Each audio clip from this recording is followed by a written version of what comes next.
Hello, Florida Wrestling Room. Here we are again. What's happening?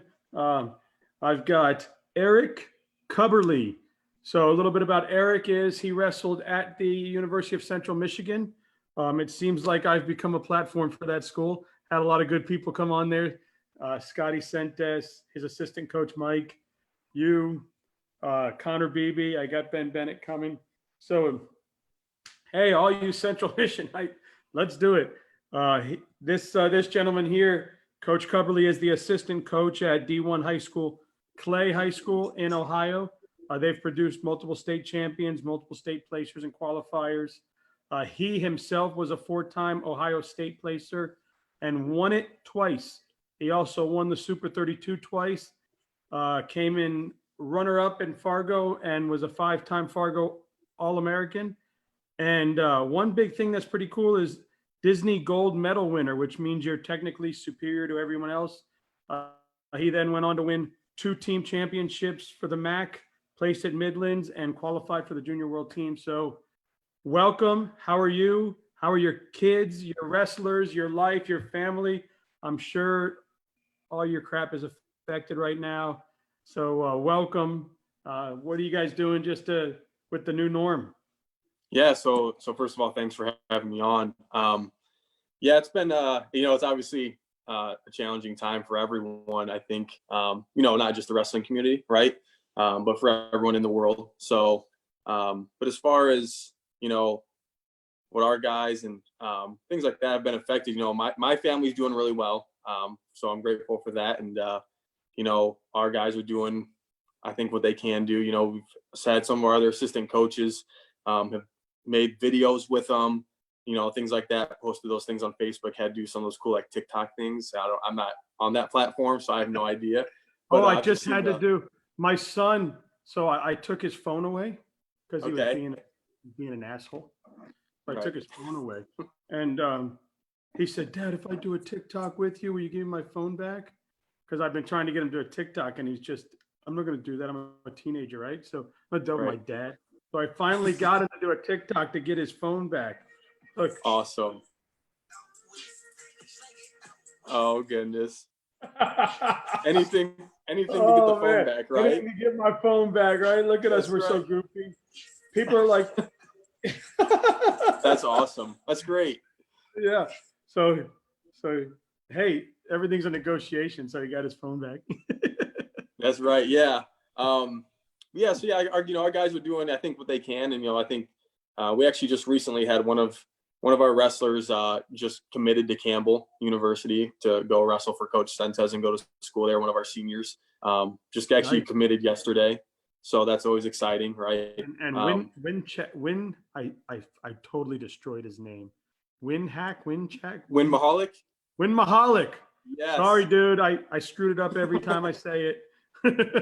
Yep. Yeah. So Win will be there with Scotty Sentes down there coaching at Campbell, and he's a great guy too. I was fortunate to where he was a grad assistant, I believe, and an assistant coach for 2 years when I was wrestling at Central, and he's a super great guy. A guy of faith and things like that. So, and he's a family man, and obviously he's a stud wrestler. So he's going to do great things. That's awesome. So you obviously had ties back in Ohio. So you get done with college, you go on and you kind of mess around with the world team a little bit, right? Or did you go right to college? So that was the junior world team was in 2010 or 2011, I think, is when I went out and tried to make the team. I didn't make it, but I qualified. Actually, Ben Bennett and our heavyweight Gerard Trice, we all three qualified to go out and compete. We stayed at the Olympic Training Center for a few weeks and trained in Colorado Springs and then competed. So that was an awesome. So that was before that. And now, did you always know that you'd be back with your dad at Clay? No, to be honest, I think, it's funny, right? Life happens. I don't think there's too many people who are like, hey, this is where I thought I would be. I kind of, my intent was never to move back to Ohio. When I was in college, that was my thought. I thought I'd probably go and coach Division I college wrestling, things like that, like every wrestler, probably wants to do. But some things fell through last minute with some GA positions and things like that I was talking about. possibly doing after I graduated. And so I ultimately moved back home, and that's when I kind of started, got a job here and started helping, my dad's program and things like that. So. Hey, and that's not a bad thing. No, not at all. Nope. Yeah, Family's so great. plenty of schools that I'm sure will try to scoop you up eventually. So talk about you finished your wrestling career. You had a looks like great high school. Now talk about Clay High School. Talk about what you guys are doing there. Obviously, no state tournament this year, right? It got canceled. Yeah. And, do you have a club that you work with as well, or is it one and the same? So first of all, Clay High School, that has been it's been a strong program for a long time. My dad took over there, I want to say, close to maybe a decade or maybe over a decade ago. Wow. He came in, and my dad's been a head coach for, 30 some years. He was my head coach in high school and things like that, and when he stepped in, they had a good program, right? They had a good route of what they were doing. And he kind of stepped in. And I think he's elevated it quite a bit, and kind of turned it into definitely like a wrestling location. I think if people think about, a place to go wrestle in Northwest Ohio, they think of Clay High School, which is awesome, and he's done that, by bringing in the right people. We have a great group of assistant coaches and guys on staff, and we have the right parents that support us, and and all of that stuff's huge. You can't, in high school, there's so much micromanaging with coaching. It's completely different ball game, right? Because you're working with student athletes that have you can have huge differences in levels of what their goals are, right? Maybe you have a first year wrestler come out and his goal is just to earn a varsity letter, right? And then you have a kid that's been wrestling since he's 4 years old, and his goal is to be a state champion or a multiple state champion, right? In wrestling Division I. And so to manage that, and you have 50 kids on a team, it takes a lot of micromanaging. And we're fortunate that, my dad has always been a strong leader and a strong coach. So he has got a lot of experience, and, he's brought in the right assistant coaches to surround him and the right people to support. And, there's a great athletic director and things like that at the high school. And, he's really supportive of the wrestling program and things like that. So it's a really good situation for high school wrestling. That's for sure. So, and that's a big deal. So one thing I'd like to ask is what has wrestling meant to you in your life? Oh man, wrestling has meant a lot. I think I started when I was 4 years old, right? And I had an older brother, and he was 2 years older than me. And so he always beat me up. And I think I always, I'm fortunate to be the younger brother. I think a lot of times, people may be like, oh, maybe you're in the shadow, or, we're always trying to fill footsteps, right? And for me, I was fortunate that my brother had the success he had because I was always trying to outdo him. That always pushed me, and I got to see the things that maybe he didn't do right, and I could, avoid making those same mistakes. And so wrestling's meant a lot. It's been a huge thing in our family.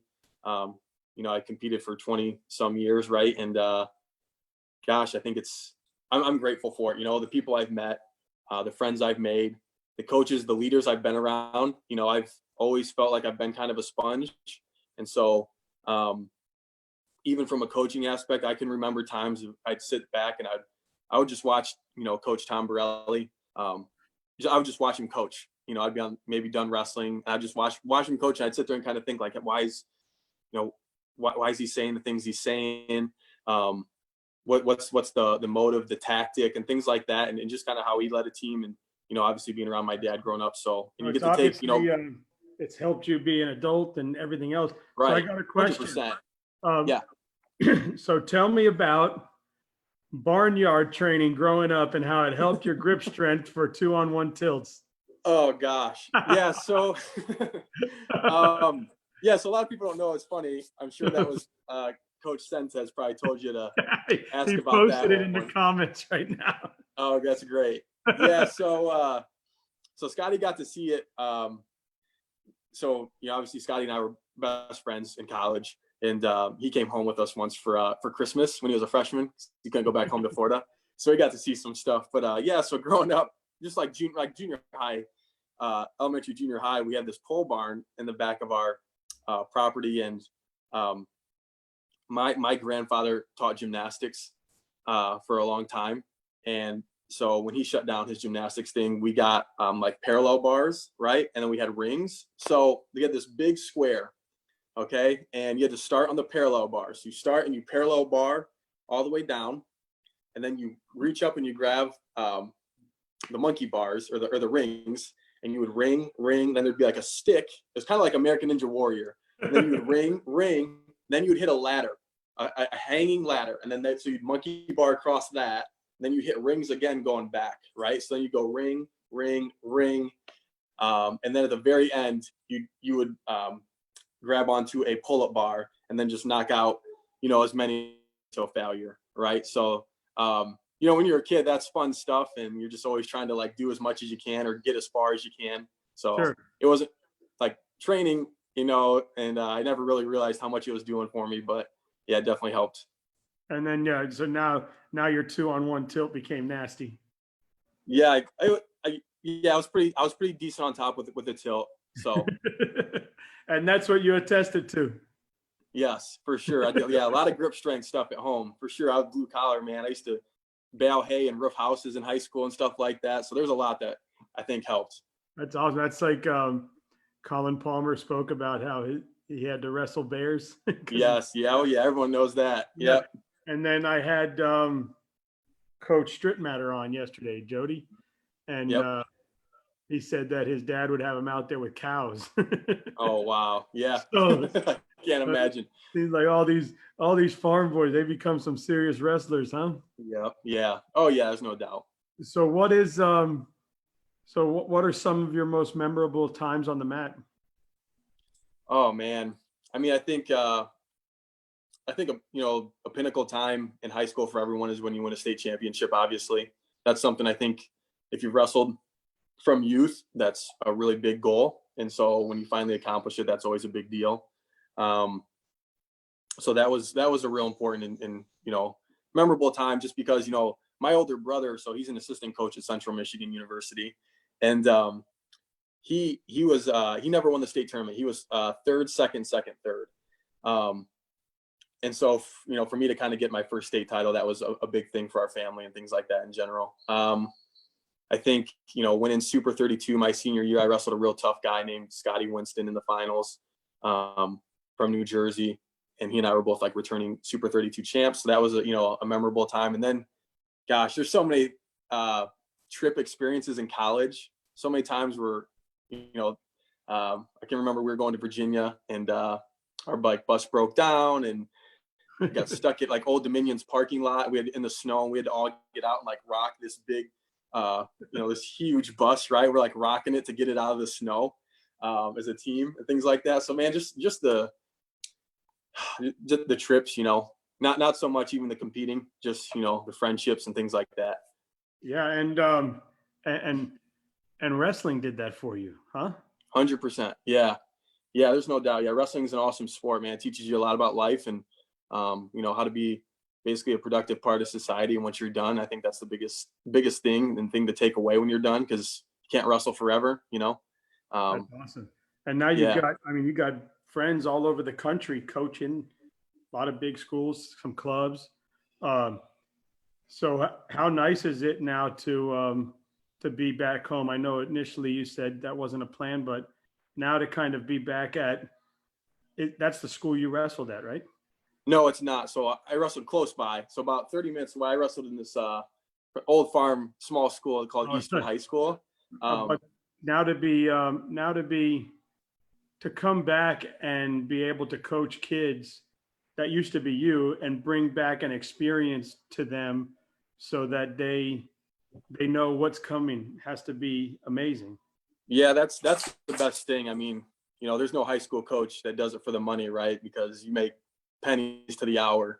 And so it's the best part is just being able to give back and share your experiences. I think if you are someone who's gone through adversity and have been to some higher levels of the sport and had to go through some adversity to get there, then you're going to be a good coach, just because you're going to be able to lead and you're going to be able to talk about and share those experiences and help other student athletes navigate through those situations or through those times when they go through them, and help them navigate that, in a better way, and maybe help mitigate some potential roadblocks that they could have faced had they not had you in their life.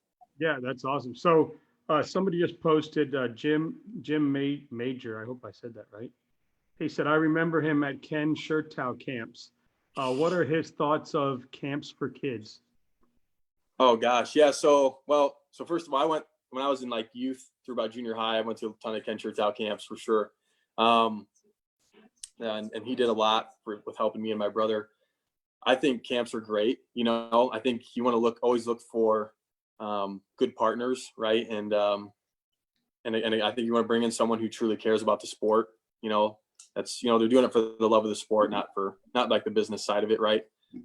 Has energy, and the biggest thing is you go there and you gotta make sure that I think your kid wants to do the sport and things like that, because those camps can cost a lot of money, right?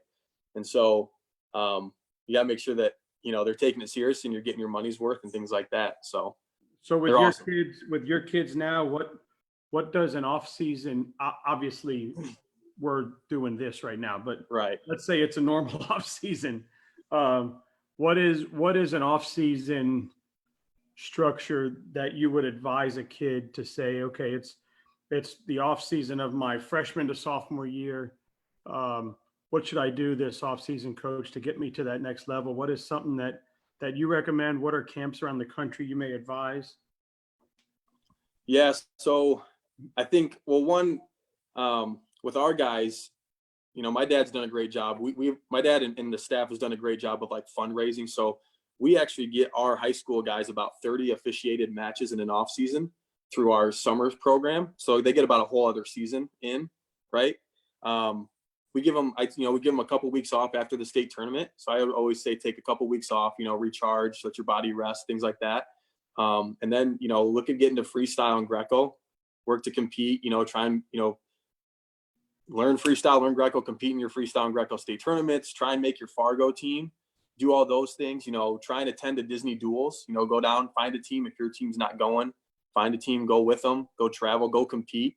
Right. And then, in between those competitions, maybe you lay those out on a calendar, and in between you try to put together a training regimen of, maybe you're at a camp for a week here and then you're back home training for another week, and then you hit your competition and things like that. So as far as like specific camps, I think that market is honestly really flooded at this point. There's so many out there that it's hard to probably go wrong. I think you just got to find the right coach. You got to find the guy that you trust, that you can connect with and things like that. And, probably be loyal to that guy and let him train you. The Disney, we got to experience that last year. Yep. And, so CFWA brought like 3 teams, and my son was on the bottom one. So he got to be in the back room a lot. And I think that was the best thing. Somebody asked me, why would you recommend Disney? And I wouldn't recommend it for the actual tournament matches. I would recommend it for that back room. I mean, he must have got 35 matches in that back room. The kids were just lining up and calling each other out, and the refs were back there that when they weren't on the mat, and these kids just got to wrestle and wrestle and wrestle and wrestle. And I think I told someone that was the best thing, I think, for the kids. Yeah, I think it's important to compete, right? And like compete like an official competition. You want to obviously practice a lot, but everyone knows that there's a difference between what you're doing in the room versus when it's in front of people live, and there's an official out on the mat, things like that. So the more you can get that mat time, the more you're just gonna get that savviness in wrestling and in those situations and things like that. So and they welcomed it. I mean, officials would come back there and they'd say, "Hey, who wants to wrestle?" And then kids would just line up and they got to go at it. So that was awesome. Disney Duels is awesome. It's a great event for sure. It's too bad that I don't think it's happening this summer. And we always take, our team goes every year, our high school team. Well, it might be, I think it may go on, but it'll be closer to you. Oh, yeah. It might be in Virginia. So that's what I saw. So, man, this is awesome. I love talking to everybody. I love meeting everybody, hearing what wrestling meant to them in their lives, and growing the sport. And I appreciate everything everyone's doing for the kids. I do have some 10 questions for you. Can I ask? Yeah, let's do it. Is there anything else before we go into it that you would like to get out there? Is there anything on your chest that you want to talk about the sport or anything? Or Oh gosh, I don't. I think I think the message that Tom Borelli put out, with you a couple of weeks ago is real important. I think it's always important for people to educate themselves on what's going on in the wrestling world. So I think the biggest thing is hopefully, everyone stays a student of the sport, regardless of if you're a coach or not. Right. So try and have idea what's going on and try and help support, all the divisions and every aspect of the sport if you can. awesome. So folk style or freestyle? Freestyle. Headgear or no headgear? No headgear. Singlet or two-piece? Oh, singlet. Coke or Pepsi? Pepsi. Ice cream cake or birthday cake? Ice cream cake. Saltwater or freshwater? Freshwater, man. Sorensen or Brands? I mean Sanderson or Brands, I'm sorry. Oh gosh, Sanderson. Iowa or Penn State? Well, that's tough. I'm going to say neither because I wrestled for Central, man. So Central Michigan it is. Rap or country? Michigan, right? Gosh, if you're going to ask me 5 years ago or 10 years ago, I probably said rap. Now I'm going to tell you country. That's funny. Popeyes or Chick-fil-A? Oh, Chick-fil-A, man. I had Chick-fil-A yesterday. That's great stuff. So let me ask, would you prefer to go to the beach or to the pool? Beach. Awesome. Yeah. Well, hey, those are my 10 silly questions, and they're fun. Ricky put them together, so it's those are great. To hear the different reactions. But I mean, I really appreciate you coming on, and please share my link with anybody that would like to be a voice here. If you ever want to come back on again, just sign up and we'll talk. Hopefully, there'll be more to talk about once we get into the rooms again, and we can talk about some cool matches and tournaments and where you're going and where you're bringing your teams, and that'll be fun. But I do appreciate you coming on here. No, yeah, I appreciate it. Thanks for having me. Yeah, man, it's been fun. Yep. All right. Thank you, sir. Take it easy. Yep.